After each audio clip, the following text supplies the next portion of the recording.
Hello, and welcome to the Loveology podcast, where we talk about love and life with laughter. I'm Ashley. And I'm Jason. He's the carefree one. She's the serious one. And we're married. We have been since 2012, and we like to think of ourselves as a couple of loveologists. Not because we are the experts, but because we just love love.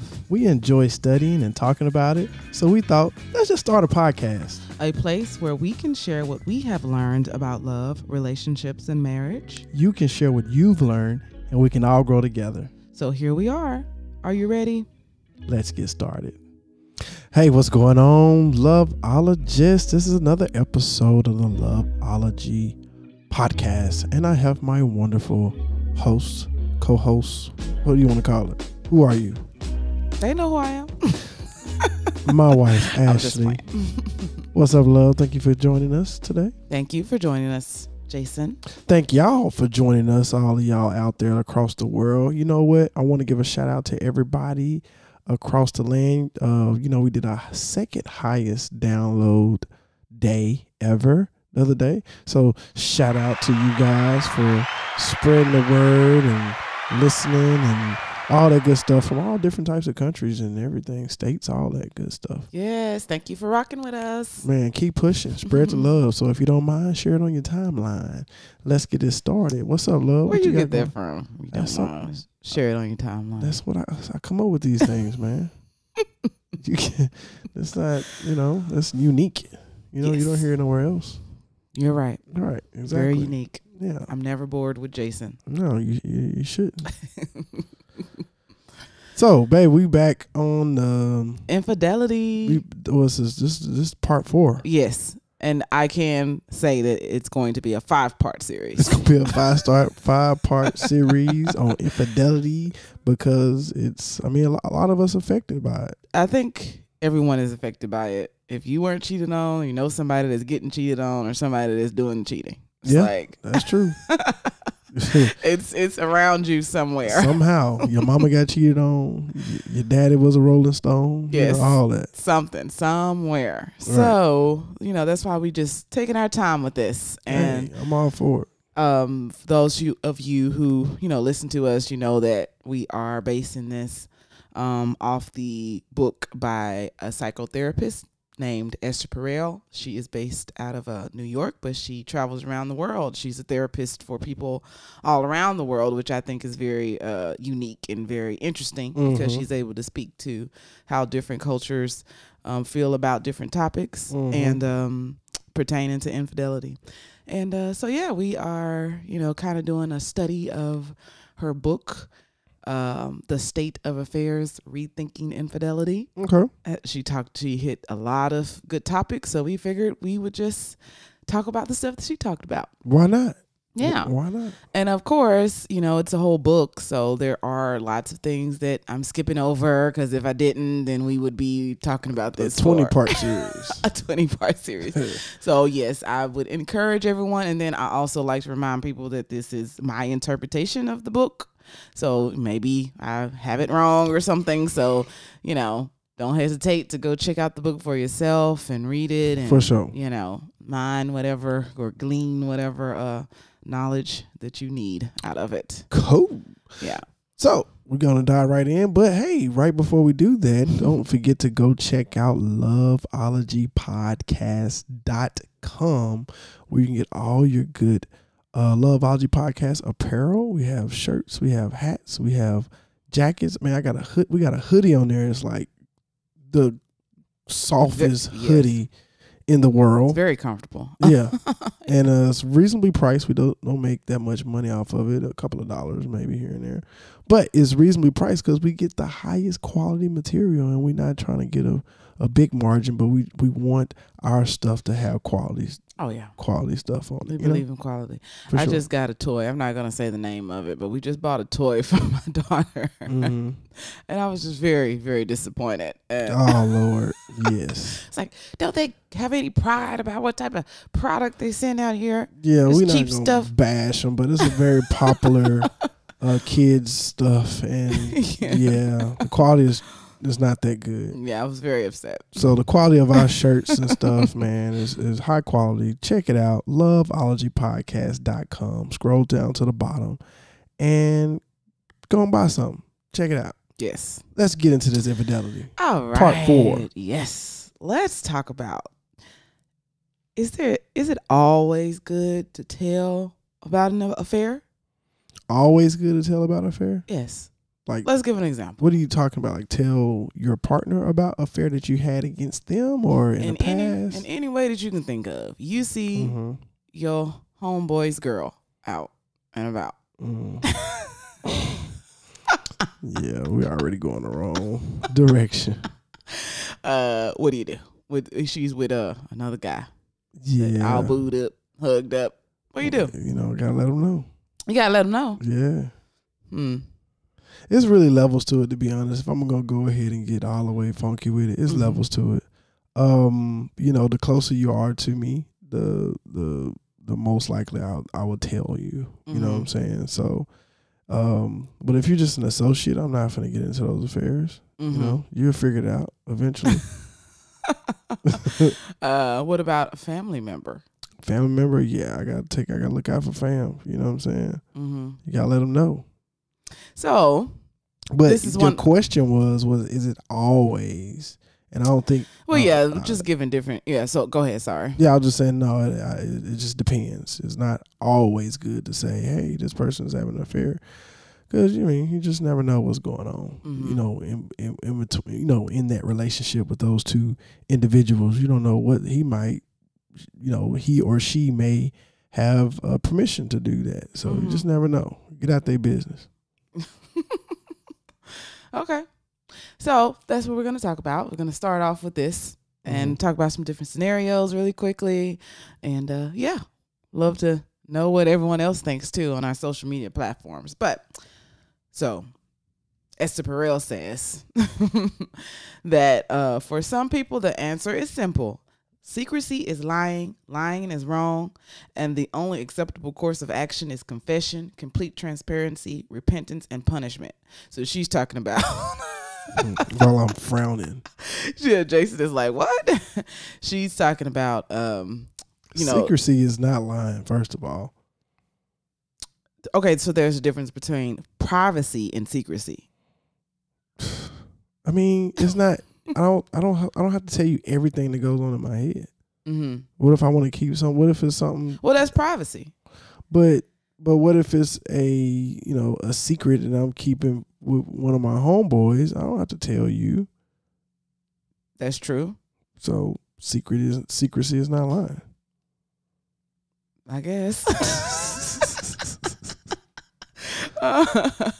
Well, she's just saying that for most people, when it comes to whether, like, if one of us cheated on the other, this is the thought that people have. You know, it's like, no, you know, lying is wrong, and you need to tell, and you need to repent, and then there needs to be some punishment. And she said we kind of all believe that we deserve the truth, and there is no circumstance where withholding it would be justified.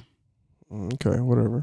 So she goes into, you know, this is like a situation where she goes into talking about different cultures, because some cultures put preserving the family above all things, right? So the greater good of all. Yeah. So basically, honesty doesn't necessarily mean complete transparency. So what you're saying, kind of. Yeah. Like, I don't have to tell you every single thought. But some people believe that, oh yeah, if I'm going to be honest, I have to be completely transparent. And I don't agree with that either, though. Right. Like, just not even thinking about infidelity, just like honesty. It's important to be honest, but do we have to just like lay it all out there? Like every little thought that come into our head? I don't think so. So, do you have thoughts in your head about other men? I don't think so. You don't think so? What are you asking? I'm asking, do you have thoughts about... Do I have sexual thoughts about other men? I don't know, just thoughts in general. I'm just saying. Well, what kind of thoughts? I don't know. You tell me. It's your thoughts. I don't have sexual thoughts about other men. Oh, okay. But so I mean, you'd have to ask me a specific question about what type of thoughts am I having. I don't know. Okay. I just wanted to throw it out there. Do you have thoughts about other women? No, ma'am. Oh. What? You have sexual thoughts about other women? No, ma'am. What? I don't know if that's true. Hey, it is what it is. That's your I would never tell. That's your privacy. Remember that movie trailer? I don't know, some movie long time ago. Some weird little girl. I would never tell. Yeah, I forget the name of it, but it was like a thriller sort of movie. I know what you're talking about. Yeah. So she said that a colleague of hers named Lisa Spiegel says that when it comes to truth telling, you should ask yourself, is it honest, is it helpful, and is it kind? Is it honest? Is it helpful? Is it kind? Okay. Mm-hmm. I like that. So, I mean, but if you apply this to, hey, I've been cheating on you, like, no. But I would want to know if you was cheating on me. Yeah, you should. Only if you, I mean, it's like, what do you want me to do with this information? Because basically, both times I was cheated on, I was told by them. Yeah.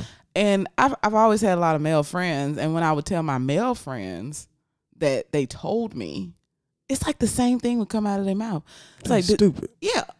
And why would they tell you? And did they want to break up with you? You know what I'm saying? I was like, apparently they told me, they crying, they upset. They said that they want to be with me. So, yeah, but they was like, but why would they tell you then if they want to be with you? Because the pressure, some people do have consciences out here, guys. I will say that these guys were younger. This was years ago, so maybe it's a maturity thing. Like as far as like the guys that was my guy friends that was saying this to me. Yeah. So they could have just been immature at the time too. Oh, the ones that saying, why would they tell? Yes. Yeah, okay. You could say they could be immature. Mm-hmm. Yeah, it's a conscious thing. You know what I'm saying? You have a great, I can vouch, Ashley is an awesome person. You know what I'm saying? Very genuine. And when she's just, running around here skipping and, oh, everything is great. And you just feel terrible because you've been cheating on her for the last, 6 months. You know what I'm saying? That kind of makes you feel bad, and you want to let her know, to get on a clean slate, to start all over again, So yeah, that's why they have a conscience. Okay, but is that really caring? I guess. Yeah, it's caring, because if they didn't care, then they wouldn't tell you. But are they just unloading their guilt? That too, but they can hold it too. You know what I'm saying? But they care about, they don't want you just out here blindsided on, because maybe it may come out, what I'm saying? So it's better to come from them than it is to coming from someone else. Okay. Yeah. Well, there was this very interesting story that Esther gave in her book, and she was talking about this. She had a client that was a woman whose husband died from, I don't know, some terminal illness. And right before he died, he tells her that he had been having an affair. It's not funny. Why am I laughing, buddy? No, I'm just saying, like, why would he wait till your deathbed to tell your wife? Right. So now her client is there after her husband has passed, and now she's dealing with the fact that her husband is gone, and is like, well, I feel like that was a lie, right? My marriage was a lie, and he's not even here for me to like process the information that he told me. So why did he tell me this? Get it off his chest. Is that so? But are you really thinking about her, or are you thinking about yourself? You just want to die with a clear conscience. Maybe he want to get to heaven. Maybe he thought that like, this going to keep me out of there. Don't hold me back, Jesus. I'm going to let it go. Oh, man. Who knows? We don't know what type of dreams he's having. A lot of pressure, man. A lot of pressure. Mm-hmm. Or he just, he like I said, you want to hear those types of things from the horse's mouth opposed to someone else, so he don't know what may happen. The girl might come forward in the funeral and say, hey, I've been with him for the last 6 months and I got pictures to prove it and text messages. It's better to go and catch it now. Yeah. Okay. Well, that I thought that was a very good example of like, I hear what you're saying, but it could possibly be that this woman will die. She would have died and never known. Maybe. And it's like, I don't know. Why did you do that? If you're going to wait all this time, you might as well just go on to the grave with that. Well, the thing is, people are human. You know what I'm saying? So, people make mistakes. Again, with infidelity, it is a terrible thing, but, it doesn't make them like super horrible because they cheated once. Right. Right. Well, basically, some of these therapists just feel like honesty and transparency should always be thought of on a context and case by case basis. So, yeah, I don't know. I get it, but it's kind of hard, to kind of think of, well, like I said, when it comes to infidelity, but in other situations, I can see that maybe you shouldn't be so transparent. You don't have to be so transparent. Right. It's damaging. So going back to like kind of what other cultures feel, I would just read a quote here. It said, other cultures believe that when everything is out in the open and ambiguity is done away with, it may not increase intimacy, but compromise it. So I kind of have this like theory about reality shows. I just think that they like cause so much personal problems for people because people like as in people who watching it, the people that's involved in the show. Okay. Because you're just not supposed to know like what the everybody behind the scenes type thing. Yeah, you ain't supposed to know all that. Yeah. It's like I'm not supposed to know what my friend thought in that moment. Right. If they want to share it, fine. But we all think things. Right. And it may not be the best thought, maybe sometimes, and I don't know, it'll pass and you'll change your mind, but maybe you didn't release that thought. Right. It was a good thing you didn't because you changed your mind about how you felt about the situation. Right. But when you watch it on TV, that's hurtful. It's like I would have never seen my friend or heard my friend say that. Right. So. Right. I think this is basically saying the same thing when it comes to relationships. Just like, everything shouldn't be out in the open. Right. Not everything. Not everything. We still should have some sort of mystery. But she was like, in our country, we kind of feel like that, I should be able to tell you anything and I have a right to all of your thoughts. I have access to all your feelings, And that I don't agree with that. That's how we think of in this country? That's what she says. Yeah, in America. I guess compared to others, because I don't feel that way. I think a lot of people do, though. They have access to all my thoughts and everything? No. Like, yeah, I'm entitled to it. No, you're not. This is inside of my brain. You can't force me to get you information that's inside of my brain. Well, I know I can't force you, but I'm still not entitled. No. I'm not saying that I am. I'm just saying for all y'all that think y'all entitled to your mate, your thoughts, you're not. So yeah, don't even go there. That's their thoughts. They're individuals. Well, you just asked me a question about I just asked you. You didn't have to tell me. I don't feel entitled. And what if I said, no, I ain't telling you that. Well, cool. That's your thought, and that obviously means that you are. You know what I'm saying? It's like I'm not entitled. I don't feel entitled to And that. how would that make you feel? I don't know. Maybe I gotta step my game up, do some more sit-ups. I need to do some more sit-ups and push-ups. Then I'm gonna go start going to the beach and rocking it so you can get jealous. Yeah. Why do you? Okay, that's another topic. In some cultures, Esther was saying that in some cultures, infidelity is commonly treated as a private matter. But in our culture is usually a secret. So like the French people, they just more like, oh, let's have open relationships or something. I don't know. Right. But she said discretion seems to. Did she say this or did somebody else say this? Someone else said it.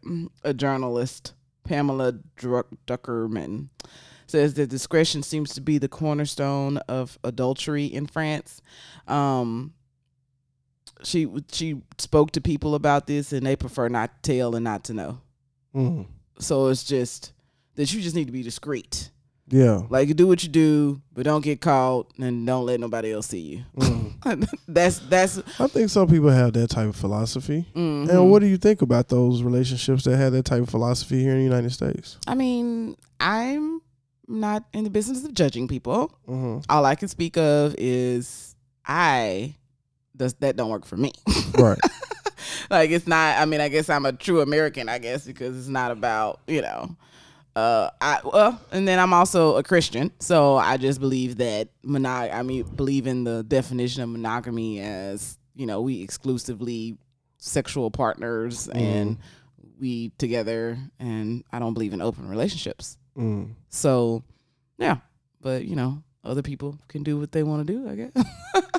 Yeah, I think that all relationships are different. You know what I'm saying? To each his own. If that's what you do, it is what it is.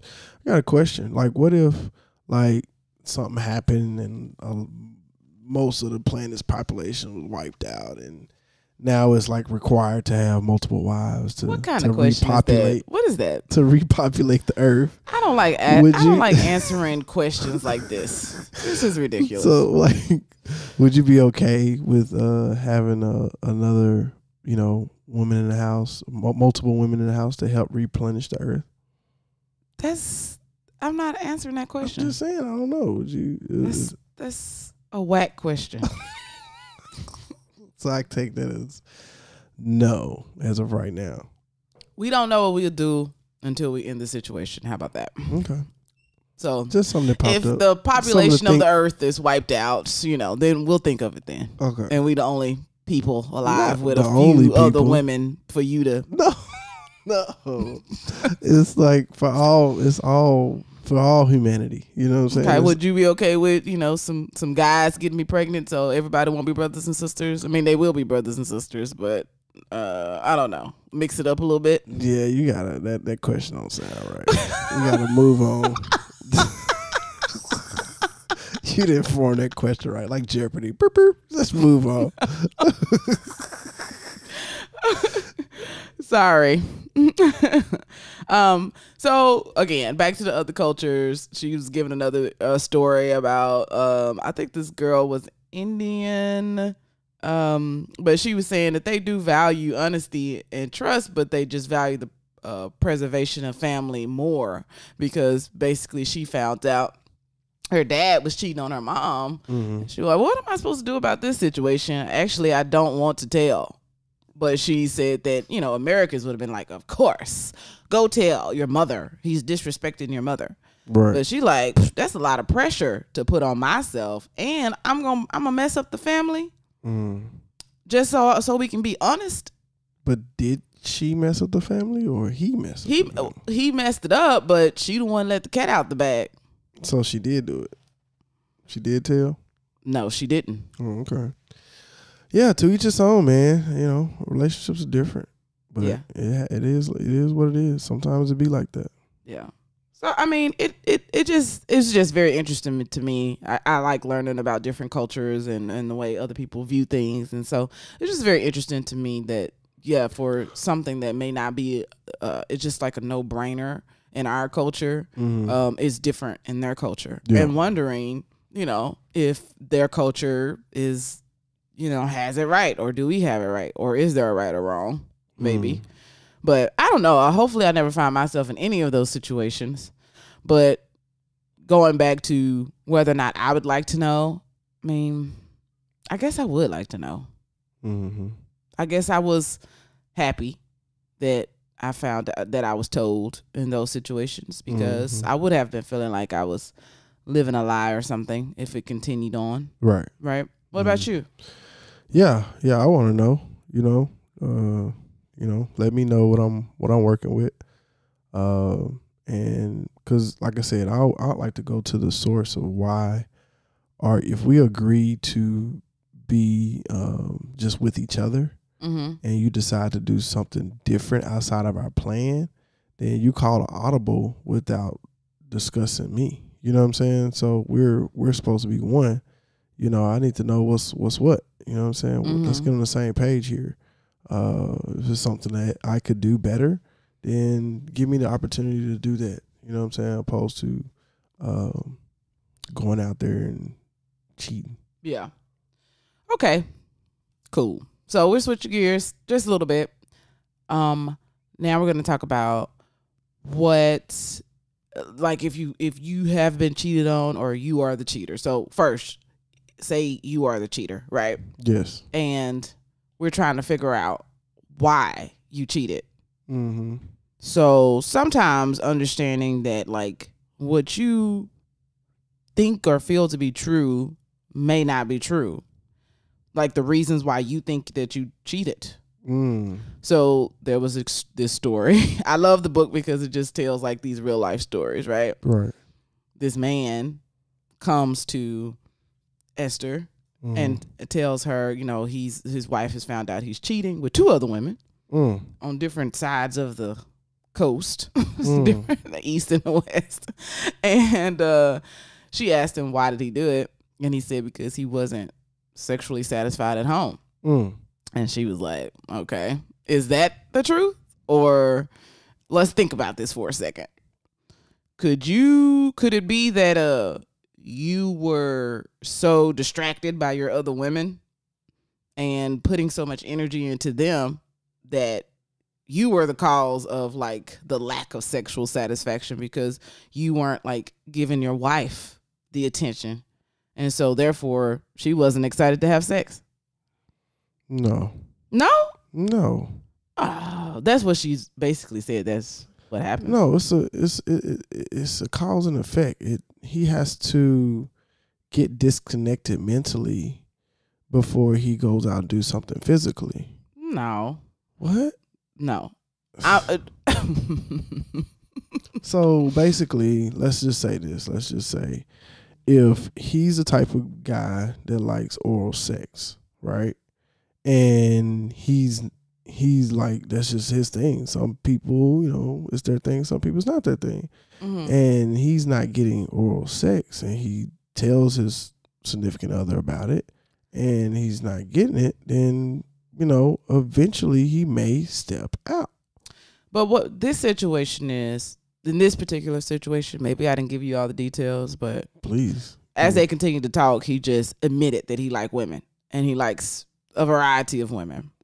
So you started stepping out just because you like women. Sometimes there's nothing that the woman is doing wrong. This dude just likes women. Yeah, in certain situations. So in that particular case, yes, if he just like women, then that's different. Okay. But yeah, you didn't disclose that information. Well, you didn't let me get to it. Really? I don't know. I think we can rewind now.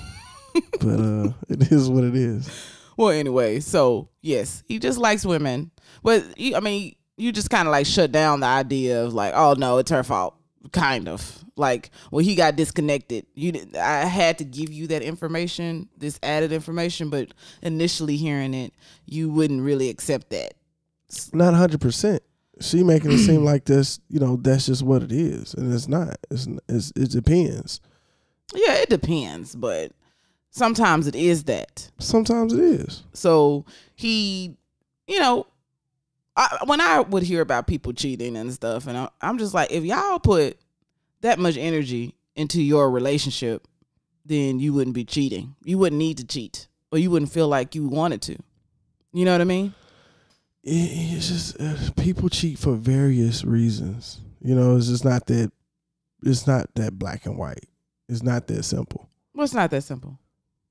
You saying if you put that energy into your relationship, then you wouldn't be having issues. Basically, you wouldn't be cheating. And it's sometimes it's not that simple. You know what I'm saying? Like I said, they cheat for different reasons. You know what I'm saying? So you may have a cheater that's just a person that just love having sex. You know what I'm saying? Okay, that's different from a person who's lacking attention and gets attention from a person that's outside of the marriage. It's different. Yeah.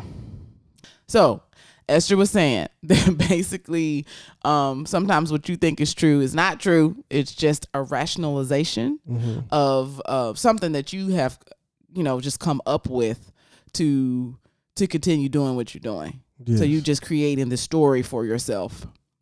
Right. To help you continue to do your dirt. Well, but see, you're thinking about while you in the dirt. You know what I'm saying? But what causes the person to go out, like to say, you know what? I can imagine myself in the dirt, and then let me get up out of this situation. Let me get up out of this bed and walk outside and get in the dirt. You see what I'm saying? Like it's the cheating starts in your mind. You know what I'm saying? Not all the time, but for the most part, it starts in your mind. So it starts well before the act is even committed.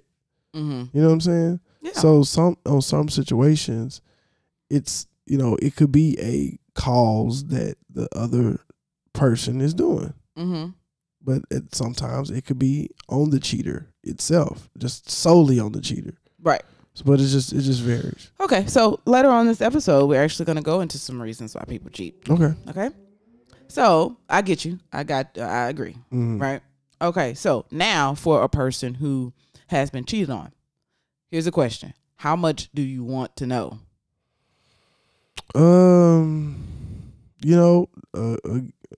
It just depends. It just depends on the person. I don't think they want to know 100%, but you just, when you hurt, you want to know a lot of information. Okay. You know what I'm saying? So you don't, I guess, hurt again. Right. Well, we talked a little bit about it last time about, on the last episode, about the fact that you tend to ask a lot of questions because you're trying to like piece things back together. Your past, your memories have kind of been blown apart. And that's very disorienting to know that your partner was living a different life than you. You thought we was like living the same life. And so it just disorients you. And so now the questions come because you're just trying to piece everything together and make sense of everything. Right. So, it's like normal to have questions, but the good doctor says, that she likes to remind people that once you know, you have to deal with the consequences of knowing. And she often asks people, do you really want to know the answer to your question? Or do you want your partner to know that you have the question? What? That last part, say that again, please. Do you really want to know the answer to your question, or do you want your partner to know that you have the question? So I'm taking it as, again, my interpretation is like, I know that when I was cheated on, I was so hurt that I'm just like, do you know, like, what's going on up here? Do you know, like, the confusion, the tornado, everything that you just caused in my brain? So it's kind of like, now actually I don't want to know the answer. I just want you to know how messed up I am over here. Right? Okay. So maybe that's what she means. Okay. Because I can totally remember asking a question that I didn't really want to know the answer to. But she gives people, so she breaks down two different types of questions. What was that question? I can't remember. I just know that it happened. Okay. Yeah. So, She says that she makes the distinction between two different type of questions. She calls one the detective questions, and those are the ones that just like want the details. Oh, how many times did you do it? Right. What positions did y'all do? Where did you on my birthday? Was you with her? Right. Was you at this restaurant with her? That different type of stuff. And then she has the investigative questions, which... Hold on. You said the first one was detective questions and the second was investigative? That's the same thing. Not in her book. She came up with this. All right. Well, detectives investigate. So... She says these mind the meanings and the motives. So I think that she's basically saying you want to kind of try to not to ask the detective questions because you're just traumatizing yourself. And then you're going to start comparing yourself, which is very true. Because I saw a picture of the girl that my ex cheated on, and I was like, is this what he want? You know what I mean? Like, look at this. This is... So you automatically start comparing yourself. Like, really? You know? So that's true. And then, so asking those questions will also have you comparing yourself. And she was like, you're always the loser, basically, in your brain. Right. So she did give some examples of the detective questions. Did you do it in our bed? You know, right. How old did you say she was? You know, then she give a one that I'm not going to say on here. But yeah, so she was, you know, basically those investigative questions are the ones that just you're trying to figure out, like, really, why did this happen? I thought a good one was, did you feel entitled to the affair? Would you have ended it if I hadn't found out? So if I had, you know, if you found out about this affair, you know, wondering, would you have ended it if, you know, eventually? Like, you know, why did this happen? I thought, do you think you should be forgiven? Was a good one. Yes. Maybe not. What? How you? Some people don't want to stay with you. They want to go with the new person. But you still can forgive me, and I can still go with the new person. Well, I guess it's a good question. Yeah. You don't think anybody would say no? I mean, I think there are people out there that would say. I think there are some. Let's say the one that is being cheated on. I think, you know, some of them would say no, don't forgive him. But for the person who's doing the cheating, I would think you'll want to get forgiven, right? You know what I'm saying? Like, yeah, you want to, you know, unless you just don't care and you're just a con artist, you know what I'm saying? Then, you know, it probably doesn't matter. Yeah. Well, what about this? Would you respect me less if I were to forgive you? Is that a good question? Would you respect, if I was doing the cheating, would I respect you less to forgive me? No. Or maybe she should take me back. You know, it's hard to, you know, some situations kind of hard to forgive, and it's hard to take back. It's easier to let go. You know what I'm saying? It's harder to rebuild that all over again, build that trust. So no, I wouldn't see you as, I wouldn't lose respect, you know? Okay, well, so anybody who's going through this at this time, you know, I totally agree with this breakdown of questions, detective and investigative. Don't be asking all them detective questions, like all these, you know. You can't tell them what to say. Well, what if they want to? I mean, what if they want to know? It's a warning. It's a warning for what? That is not going to be helpful to you. It's just going to be traumatizing, re-traumatizing to you to know all of those details, and possibly to see pictures and all this other stuff. Because like I said, seeing pictures of stuff made me sick to my stomach. I couldn't eat. You know, it wasn't that bad up until that point. You know, up until that, and after that, it was like, that's a wrap. I can't even do it no more. Yeah. So. That's and then you do really want to get to like the bottom of why this happened, you know, not what is this going to do for you, right? You know. So another piece of advice, if you're in this situation and you want to transform a detective question to an investigative question, you should ask yourself, if I knew all the answers to my questions, what would that do for me? So you just need to be trying to. They may want to know those questions to give them the knowledge to see if they're gonna stay with them or not.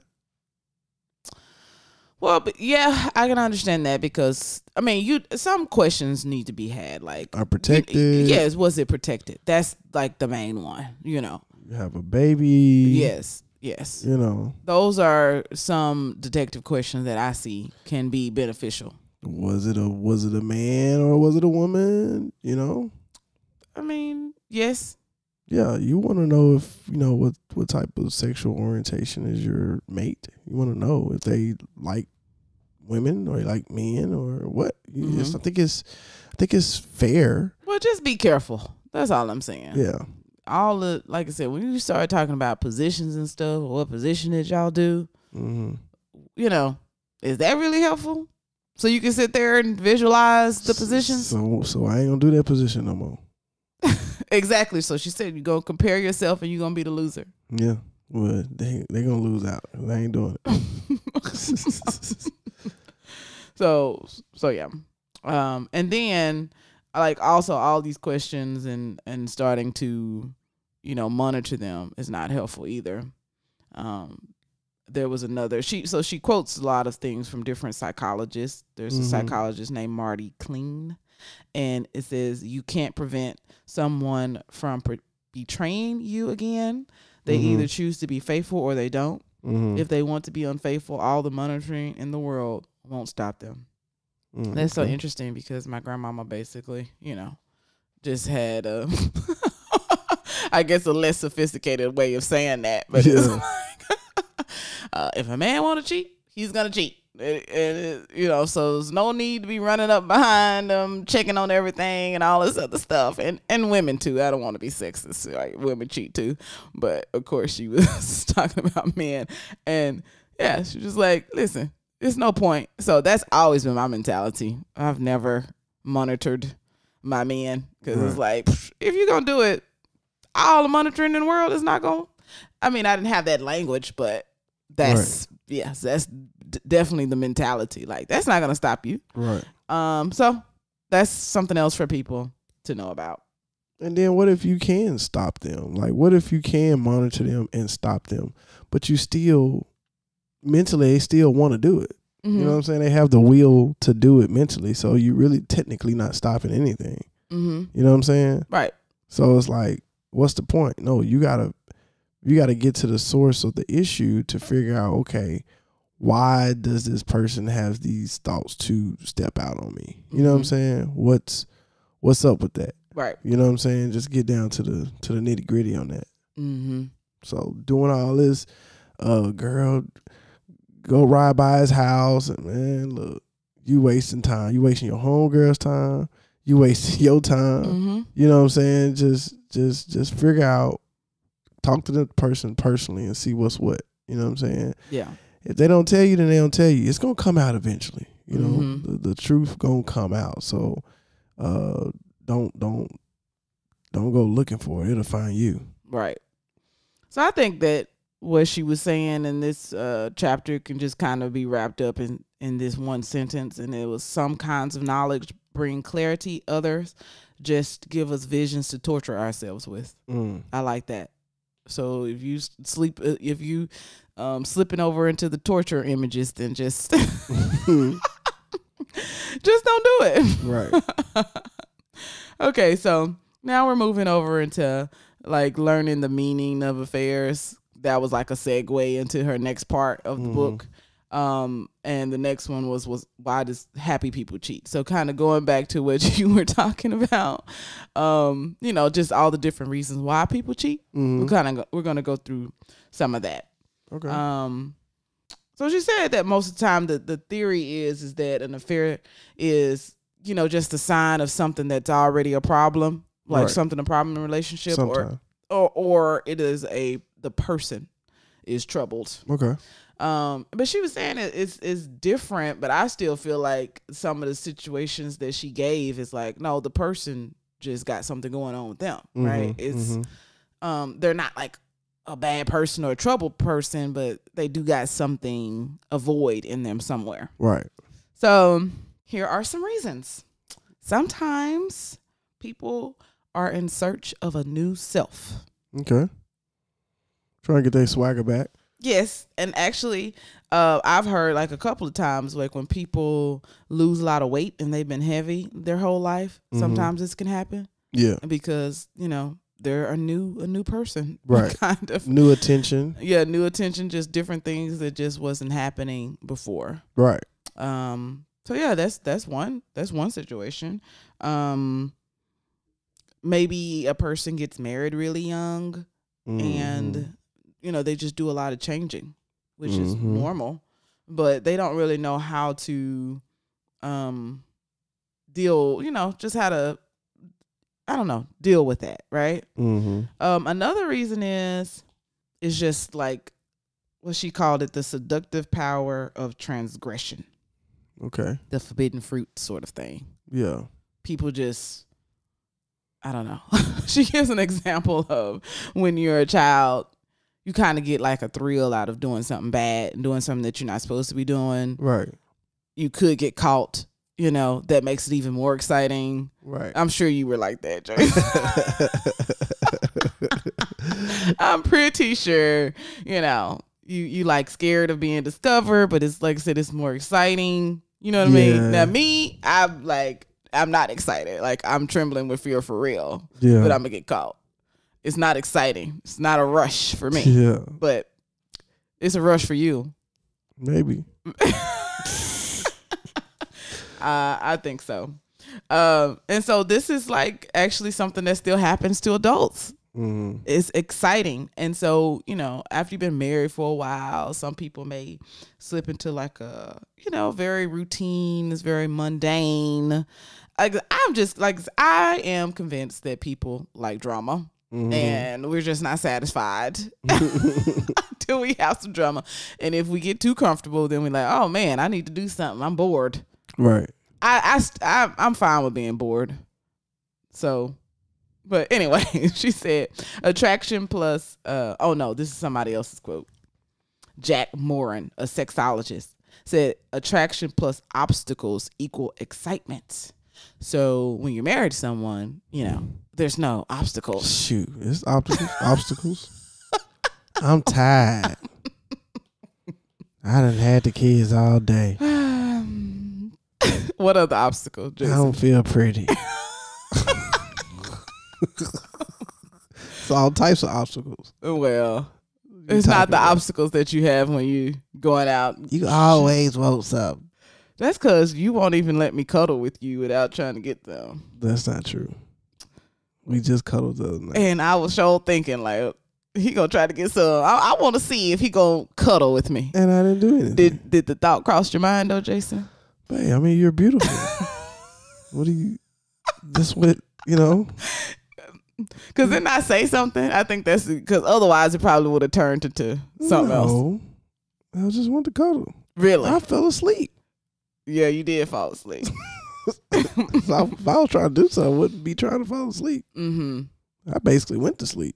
Yeah, you did. Yeah. So, but normally there's no cuddling sessions with me and Jason. That's not true. I probably can count on one hand how many cuddling sessions. Must got a lot of fingers on that hand. I thought this one was a really interesting reason. Is she called it the lure of unlived lives? What do you think that means, Jason? You know, you have kids early and you don't necessarily do what you want to do, and now that your kid's a little bit older, now you can kind of get out and do some stuff that you always wanted to do. You know what I'm saying? So yeah. Yeah, that, and maybe there was a person in your life that pops back into your life. Oh Lord, the one that got away. The one that got away. A life that was not lived. So, you know, nowadays with Facebook and all these other things, you can go hunt down an old girlfriend or boyfriend. Old flame is what they call it. And see what they up to. See what they talking about. So, you know, now we got, you know, all this ability to reconnect. Because I think in the past, people probably were curious about, oh, I wonder what happened to my old person. Right. And, you know, you just have the thought and, you know, you never know because you can't reach out to them. Yeah. But now, oh no, we can track you down and, and see what you're up to. Are you happy? You're married? Are you happy? Look, I done seen a few. I was like, oop, dodge that bullet. Oh, Jason.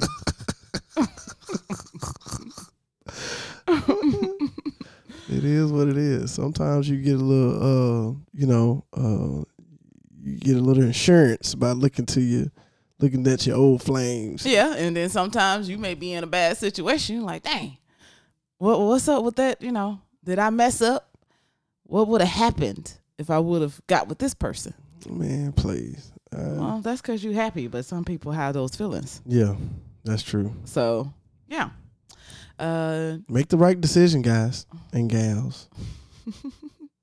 So yeah, and I think this can be a temptation because we're talking about why happy people cheat, right? Mm-hmm. So yeah, maybe you are happy and then you still see somebody that you used to love, right? And you're like, wow, I wonder. It's just this thought of like, wow, what would it have been like with them? And if there is an opportunity, then maybe you may fall into that trap, even though you're happy with the person that you with. Yeah. I don't know. I think if you're happy, like you're happy. You know what I'm saying? Like you're willing to risk being happy to possibly think you can possibly be happier. You know how many variables it goes it takes to have a happy marriage? To have a happy, it's a lot of different variables. Mm-hmm. And so you willing to risk those connections. It might be, I don't know, it's probably, over 200 different variables. And you willing to risk it to see if you're already happy. So I don't know. Happy people cheat. I don't know. You might not really be truly happy.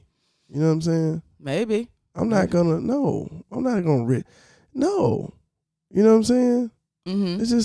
It's too much. It's too many. The possibilities are, I feel like it's too low to have another happy marriage when I'm already happy, or a happy relationship and I'm already happy. Yeah, I mean, I get what you're saying, but I'm just, restating what was in the book. Especially in a marriage, because we've been, people, get married and they be together for, I guess especially for people who've been together for a little while, you know what I'm saying? Mm-hmm. It's like, dude, I know it's going to take me years to figure out this person. Mm-hmm. You know what I'm saying? Like, I'm still learning you. You know what I'm saying? Mm-hmm. And we've been together for going on 8 years, been married. You know what I'm saying? So I'm finna risk, because what if I get with this next person and 5 years down the road some stuff was uncovered and it's like, oh no, I can't. That's a deal breaker. What if it's not that you want to get with them? What if you want to stay with your person, your wife? You just selfish. That's what it boils down to. Yeah, you just selfish. That's why I always say it's just still a very selfish thing to do. It's like, get over yourself, man. Think about the greater good of the fam. You know what I'm saying? Yeah, of everybody. Besides yourself, because yourself too, because it's like you just gonna cause a lot of trouble. Right. Yeah. So, anyways, moving on to the lure of the forbidden, which I think that a lot of people have this problem. Like I said, she was talking about this thing that we crave security, but we also want adventure too. And then when you are with someone for a long time, that adventure may kind of dwindle, and you're together a lot, and all this other stuff. I'm just like, yeah, people just need to, like you said, stop being selfish. Right. That's kind of what it boils down to me. But we just kind of going through. I wanted to talk about this because if you may be listening and you think that you may be slipping into one of these things, right. It's like good to have the knowledge so you can recognize that, oh, I'm just like a little bored at home maybe, and I'm like having too much fun with this person, and maybe I'm confusing it with something that is not, and like maybe I just should just go home and do something different with my partner or something. Right. Yeah, I think it's cool to have that conversation and being open. Open up those lines of communication. You'll be surprised of what that may open up. You know what I'm saying, in your relationship. It may open up some ideas. It may open up some actions that you didn't think was possible because you never talked about it. You know what I'm saying?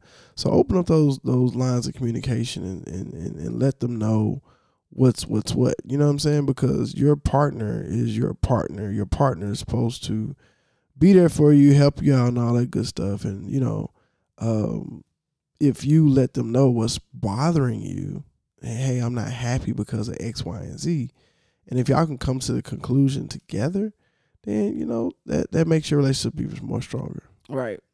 But this is, and also I liked reading this because, like I said about slipping into something, it can just also kind of, if you some of this stuff can help protect. You can help protect yourself against certain things. Mm-hmm. So this one I really liked for women, because I think that this is a situation that happens a lot, but people just don't talk about it. But she was saying that, I'll just read this. It says, home, marriage, and motherhood have forever been the pursuit of many women, but also the place where women cease to feel like women. So it's important for women to, stay in touch with yourself and not like wrap your whole identity up in being wife and mother, because then you kind of lose your, sexuality, I guess. Right. So she gave, I'll read another quote from another psychotherapist named Dalma Hein. I guess, I don't know. She came up with a term called erotic silence, and this happens to some women after they tie the knot. A woman's sexuality depends on her authenticity and self-nurturance. Yet marriage and motherhood demand a level of selflessness that is at odds with the inherent selfishness of desire. Being responsible for others makes it harder for women to focus on their own needs, to feel spontaneous, sexually expressive, and carefree. For many, finding at the home the kind of self-absorption that is essential for erotic pleasure proves a challenge. The burdens of caretaking are indeed a powerful anti-aphrodisiac. Makes sense? Oh, yeah. When women struggles to stay connected to herself, an affair is often a venue for self-reclamation. So sometimes women have an affair because they don't feel like a woman anymore, basically. Right. They have a totally, like I said before, just kind of become self-absorbed just become absorbed into being a wife and taking care of the family. And it is, it's like I said, it's very challenging to take care of yourself sometimes because you have so much to do. Right. So for me, for, any other women out there that's married and have children, it's like, we have this dance that we got to do, and we just have to make sure that we continue to make sure that we are taking care of ourselves and right. and staying in touch with who we are as women outside of being mother and wife. Right. Like, who am I as Ashley? So, I'm not saying that I would have cheated on you one day, but because I lost myself. But Right. this is a very good reminder as my children are still very young. So as I start my journey and to continue my journey in being a wife and a mother, to like make sure that I take time for myself and make sure that I just stay connected to myself and Right. go get my eyebrows done and go get my hair done and, Right. and exercise and, and go dancing with my friends or something, It's like, just stay connected to myself, Right. So what do you think about that? Hey, I agree, Mm-hmm. wholeheartedly, Yeah, nothing else to say about that, huh? No. So she also talks about sex addiction. I really wish we had time to go over that, but we can't. I thought you said we're doing it on the 5th episode. It's some more stuff. Okay. I can't just keep going on. I can't Yeah. keep going on and on with it. Like it's got to come to an end. So, I would just encourage people to read the book. Yeah. So yeah. But I really thought that this chapter about basically the mother of all betrayals is infidelity. So I really wanted to talk about that, and that's what we'll end on. Okay. So basically she was saying in America, infidelity is the worst thing that can happen in a marriage. That's how we feel. Like that's our culture. Right. And she was saying that betrayal comes in many different forms, and sexual betrayal is just one. So she said the victim of an affair is not always the victim of a marriage. Yeah. Okay. Yeah, I got it. Yeah. Yeah. Did everybody else get it? Just because you cheating on somebody don't mean that you are like you haven't been cheated out of a marriage, of a loving marriage. Right. Exactly. Yeah, because it's if you are verbally abusing somebody and just making them feel insignificant and stuff. Like eventually they're probably going to go step out. Yeah. Right. So we're not saying that. I mean, I don't know. I don't want to call it like your fault, right? But what would you say? What would you say? Because that's kind of is what she's saying, isn't it? I mean, it's it's not your fault. But at the same time, you gotta, just because you being verbally abused, you don't have to sneak out the back door and go do something. You can stand up for yourself and say, I'm not going to take this. I don't like this. And you can say, you know what? I'm done with you because you don't know how to treat me. Mm-hmm. You know what I'm saying? You don't have to step out. So why are you sneaking out the back door to go cheat when you could face your person that's doing this to you, you know what I'm saying, and try to get it solved right from the horse's mouth. And what if you can't get it solved? Then you break up with them. Yeah. But I guess it's just for the people who may find, like I said, themselves slipping in it. Because sometimes people, I think me and you are just very, I don't know, we just think a lot about stuff before we do it, maybe. And then, I mean, I've known people that cheated and they just, I don't know, some people I tried to warn the entire time. I was like, you're going to end up cheating. Could you just like stop talking to this person? You know what I mean? Because I can see it happening, but I don't know why they was just like so caught up in it that they couldn't stop, didn't want to stop, I don't know. Because I definitely had a friend that I was just like the whole time I'm telling her, dude, you got to stop talking to this guy. You're going to end up cheating. You're going to, this is not good. Yeah. They just, So for some people, I guess it just does feel like it just happened. But for me, I'm like, I could see it happening. It didn't just happen. Right. But for them, it really do feel like, well, it just happened. They don't know what's like going on internally that caused them. I think they know. You think so? Yeah, I think you know. Yeah. Yeah. So, I mean, I just thought that was a interesting. You just playing with fire. You know what I'm saying? That's all it is. You just. That excitement, huh? Yeah. Yeah, I think you know. Yeah. Well, okay. So, yeah, I just think that, I think that none of us should I try not to take for granted that Jason will be here, and I think that, people get way too comfortable in their marriages for sure. And I definitely try to, keep Jason happy, right? I try my best. Like it's an active everyday thing that I'm thinking of, like, even if I don't think I've ever told you, Jason, but when you come home, I try to, even if I have had a bad day, I try to be pleasant when you come home. Yeah. Had you noticed that? I just thought that's just me. No. Yeah. No, I try to, because you're put home. An effort to it. No, yeah, because some days I don't feel like being pleasant, but I still try to be pleasant. And some people will say, well, you shouldn't have to do all that. I mean, some days I'm not pleasant, right? Like it's not 100% of the time. But no, I think you do. You need to put effort into keeping your significant other happy. And if you come home and I just start, I need you to do this. You need to do this. Where you been? What took you so long? Right. That's not, who wants to come home to that? Right. So, that's like one small thing that I do.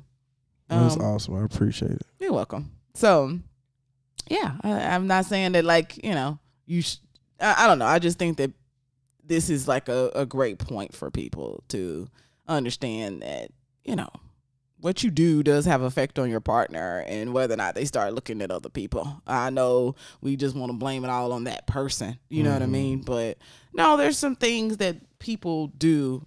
There's other vows that were taken in a way that you're supposed to love your partner. And, to help keep this thing happy. For sure. So she ends this part with kind of a part that I don't really like, but what we'll talk about the next episode, which is open relationships.